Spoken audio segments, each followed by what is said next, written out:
This podcast is titled Gratitude in the Face of Adversity.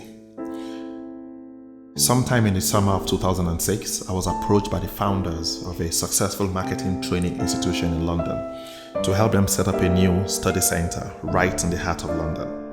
I was genuinely flattered that they had come to me. They offered a decent rate per hour and profit share from this new venture. I ran some analysis, flexed the numbers, realized that I would take a pay cut as the first year is expected to be slow. I was, however, confident that I could make this work. I had good knowledge of the market and pretty decent experience. Besides, they were no strangers. I knew these guys, had worked with them before now. In fact, one of them gave me my first opportunity at lecturing in London in September of 2001. It was that opportunity that paved the way for me to join the university faculty 3 years later in 2004. On September 11, 2006, after serving my 3-month contractual notice, I took a deep breath and walked out of London Metropolitan University for this rather exciting venture. Everything started as expected. The enrollment was not fantastic, but this was built into the model, so there was no unusual panic. I had scaled down on many aspects of my lifestyle to ensure I could weather my personal financial storm. Reminders as to whether I had made the right decisions rang loud and clear on the 24th of every month, but that was the date we got paid at the university. But I was determined to make this work. I threw myself into full gear. During the day, I prepared for lectures and dealt with delegates' inquiries and delivered lectures in the evenings and over the weekends. This was what I wanted, the opportunity to chart my own path, remove the cap on my income and be free from the limitations of the bureaucracy of the university, even though I had some really great colleagues. On the morning of November 6, 2006, I got a call from one of the partners. I remember till this day what he said. He said, "Prince Will, if you are standing, I think it would be a good idea to take a seat." So I sat down, knowing something rather serious was about to happen. He informed me that himself and the other partner had parted ways. I could immediately see the implications of that decision.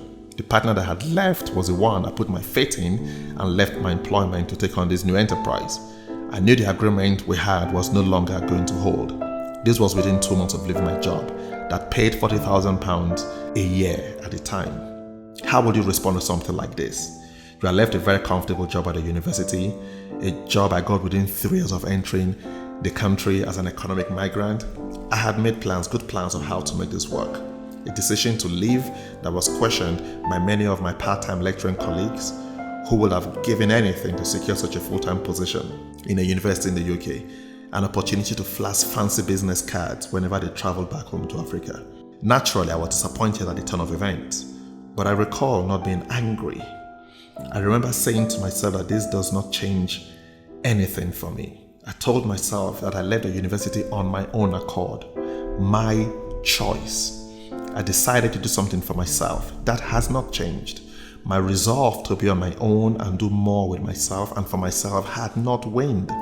My belief that it was still possible remained unshakable. I tried to remain calm. I refused to get mad or angry and dissipate valuable emotional strength that I needed now more than ever. Above all, I refused to blame this guy. I could not anymore apportion any blame on him as I could on myself for leaving the university. I knew that apportioning blame and not taking responsibility was a thankless task. I knew that this failed project did not diminish my abilities. It did not prevent me from exercising my ability to think and to reach for a brighter tomorrow.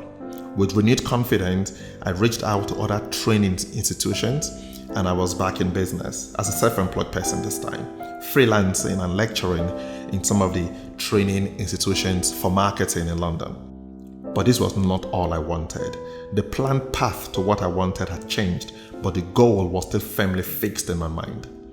In July of 2008, I realized my goals at the time when I commenced operations of my own marketing training business in the good country of Ghana.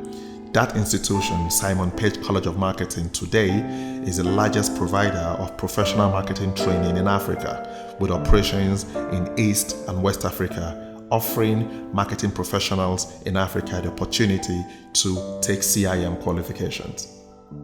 I have very deep gratitude for the partner who called me that cold winter morning, for he inadvertently set me on this path. We still remain friends till this day, and a lot of what we have become as a business I picked up from how he runs his own operations. We need to be grateful to people who might have caused us pain or who seemed to have unleashed great adversity on us. They usually have set you on a path of greatness. Be still. Don't waste mental and emotional resources by being resentful. That is for failures.